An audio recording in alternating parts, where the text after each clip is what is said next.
tema que abordaremos es acerca de la lectura sobre la utilidad de las metodologías externas para la jurisprudencia. Entonces, el texto empieza planteando que los teóricos de la ciencia han estudiado cómo debe ser la ciencia jurídica y han juzgado su desarrollo. El primer tema que trata es el malestar de la filosofía en la ciencia del derecho y establece que pues, la actividad del filósofo del derecho ha sido tradicionalmente criticada. Por una parte están los juristas teóricos y por otra están los juristas prácticos. Entonces, una de las primeras dificultades que se encuentran es el poder delimitar qué se entiende por la filosofía del derecho, cuáles son sus objetivos y cuáles son sus métodos. Entonces, si bien existe un pluralismo de teorías, de metodologías, de terminologías que impiden que un solo individuo pues, pueda ser experto en muchos ámbitos. Y esto se da precisamente por esa diversidad temática y metodológica. Entonces, cuando un filósofo quiere aportar algo al derecho, debe concentrarse en aportar un grano de arena, pero en un tema determinado, que viene a establecerse que cuando hablamos de la especialización va a haber una fragmentación del derecho. Otro tema que se trata es la ciencia jurídica como objeto de la filosofía del derecho, y dice que pues, se debe entender por ciencia del derecho aquel saber que trata de describir las normas jurídico-positivas y que tradicionalmente se han denominado dogmática jurídica o jurisprudencia. Entonces, esa dogmática jurídica es uno de los principales vehículos de transmisión de conocimiento tanto para los jueces como para los abogados, y se le han predicado dos críticas fundamentales a esa ciencia. Entonces, la primera sería la escasa relevancia práctica y la segunda es la falta de rigor metodológico. Cuando hablamos de la relevancia práctica, es necesario entender que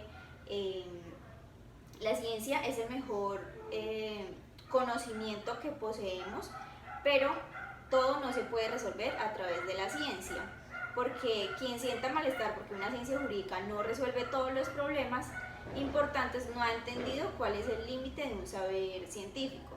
Y en cuanto a la polémica de la metodología, pues hay muchos filósofos que hablan respecto a una falta de rigor metodológico. Entonces, se debe entender que una metodología es un criterio que permite llegar a la verdad. O bueno, determinar si una proposición científica es verdadera o es falsa. Sin embargo, los criterios que se han utilizado para identificar la verdad a lo largo de la historia han sido muy variados. Entre ellos tenemos pues a la razón y a la experiencia, es decir, los métodos racionalistas y el método empirista. Entonces, ambos métodos pues defienden su posición frente al conocimiento. Pero se ha podido concluir que ni la razón ni la experiencia son criterios que permitan por sí solos asegurar la verdad.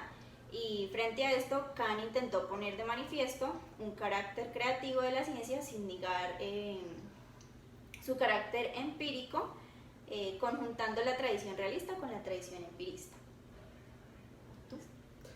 Bueno, la aportación de Kant en este tema fue que la obra de Kant constituía una aportación sumamente importante para la cuestión epistemológica y metodológica. Por una parte, considero que solo es legítima la utilización de ideas y conceptos que estén relacionados de algún modo con la experiencia. En cuanto a la filosofía kantiana, su aportación más interesante se encuentra en el contexto del descubrimiento. En cambio, su aportación fue más débil en el contexto de justificación. Acá hablaba de que Popper sostuvo que Kant quiso probar demasiado pues al intentar demostrar cómo es posible el conocimiento. Propuso pues una teoría que tenía la consecuencia inevitable de que nuestra búsqueda del conocimiento necesariamente tendría éxito. Dice que cuando Kant dijo que nuestro intelecto no obtiene sus leyes de la naturaleza, sino que impone sus leyes a la naturaleza, pues estaba en lo cierto. en cuanto a la crisis del racionalismo epistemológico, decía que para Kant la verdad era una verdad, era o una necesidad del pensamiento. El caso de la matemática, por ejemplo, que era una verdad empírica, en el caso de la física.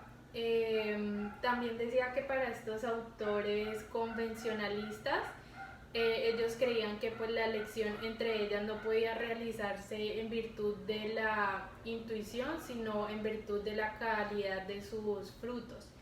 Por ejemplo, en el tema de la matemática, esta dejó de ser considerada una verdad absoluta para pasar a ser una verdad condicional. La relativización del saber supone que el abandono de la idea fundamental kantiana de la razón única y universal respecto a la utilización de las geometrías no euclidianas en la moderna teoría de la relatividad, y en muchos otros sectores supuso que la condena a muerte del racionalismo epistemológico y el inicio de la relativización del resultado de la ciencia. También hablaba del empirismo lógico y decía que en el marco de la Viena eterna, el empirismo lógico construyó pues un programa basado en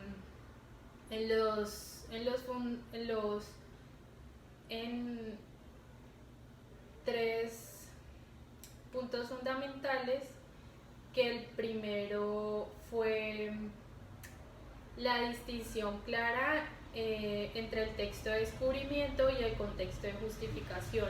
El segundo fue el uso del principio de verificación como criterio para delimitar los enunciados significativos. El tercero fue el intento de justificar la inducción en términos probabilísticos.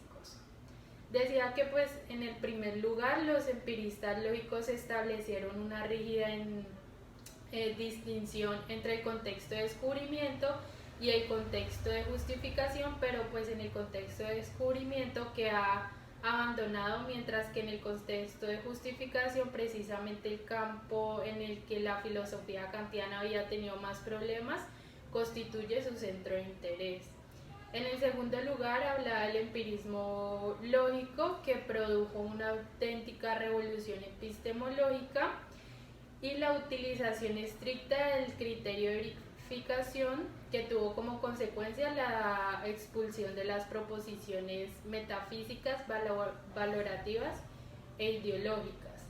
Este principio de verificación como criterio de marcación se dividió de 5 maneras. La primera, que fue la ciencia, que se manifiesta en proposiciones universales. La segunda fue el principio de verificación como criterio de marcación de enunciados.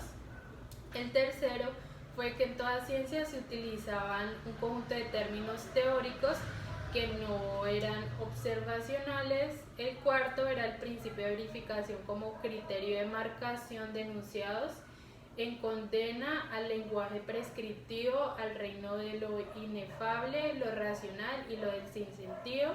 Y el cuarto es la utilización del principio de verificación, que ha lanzado al reino de la irracionalidad todo aquello que no es empíricamente contrastable. Y por último decía que el principio de verificación era más un instrumento que garantizaba la ausencia de metafísica en la construcción científica. También se menciona el falsacionismo según Popper, que dice que es una nueva justificación para el empirismo lógico. Es un análisis lógico que se interesa únicamente por cuestiones de justificación. El principio de inducción no puede justificar la verdad de un enunciado universal. Popper intenta conservar el empirismo rechazando la inducción y el principio de verificación. Popper defiende el principio de simplicidad diciendo que si nuestro objetivo es el conocimiento, debemos tener en cuenta los enunciados más simples, pues estos se basan del empirismo. Por otro lado está el fracaso de la metodología. que tiene como objetivo proponer criterios para reconocer la verdad. El programa de empirismo, que es la versión más depurada de la metodología, permanece irrealizado porque la interacción entre la teoría y la experiencia es un proceso demasiado complejo para que pueda ser explicado en unas pocas prescripciones metodológicas.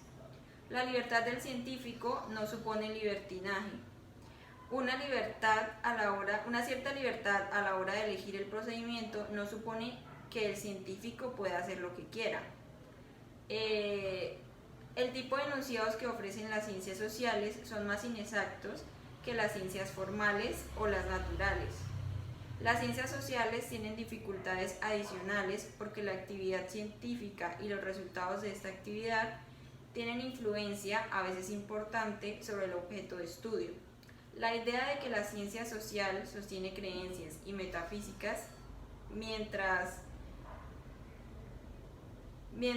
que la ciencia natural carece de metafísica, es erróneo porque las leyes científicas van más allá de las observaciones particulares y por eso probablemente son aceptadas.